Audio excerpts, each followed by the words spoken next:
If my fee is $15,000, I need to say my fee is $15,000 plus travel. Pause. Is that a fit?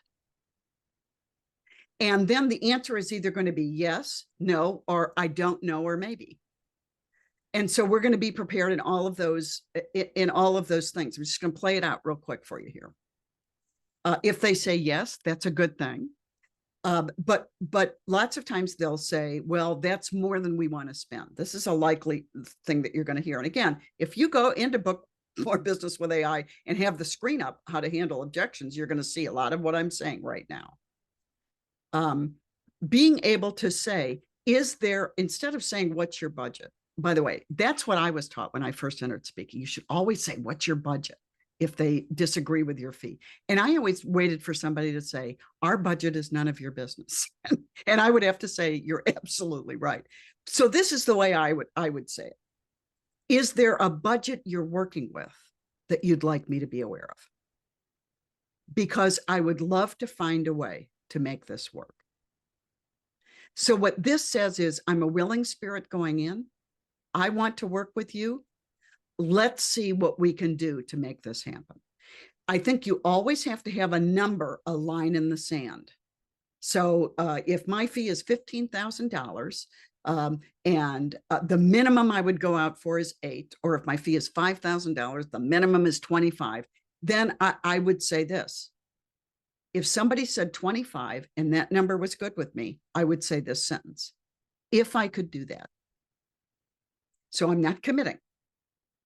If I could do that, what else of value would you be able to offer me to make this commensurate with what my other clients pay, what my fee is in my target market? This begins the conversation. And then it's opened the doors. I say, I want you to concentrate on aftercare. You'll see it in my book. You'll see it in the course within B&B with AI. What are all the different ways that you could provide aftercare? All of those things can be part of a negotiation. I have a lot of my clients right now taking elements of aftercare and plugging them in as a way to shore up their fee. So before discounting, if they add something, would that make it doable? And sometimes that does it.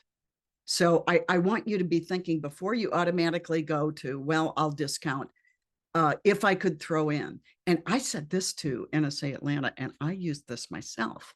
I was asked to do a speech for the International Coaching Federation. And I threw in an hour of Q&A after my program. Now, what did I have to do to prepare for that? Nothing. I had to sit there and answer questions based upon my content.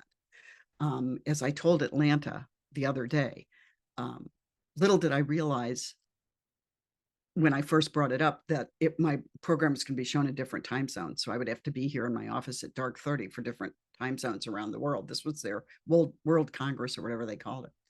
But what a great benefit that could be if you could say to a corporate client, what if within 48 hours, 72 hours, I could just have anybody join me on Zoom and I'll answer any questions that they might come up with that they thought of after my program, that they could use some clarity. So things like this have great inherent value. Don't undervalue them or your time. Be prepared with a negotiation. Put an inventory of things that you want that you can ask for. Get it from my book, from B&B with AI, but know what you want to ask for.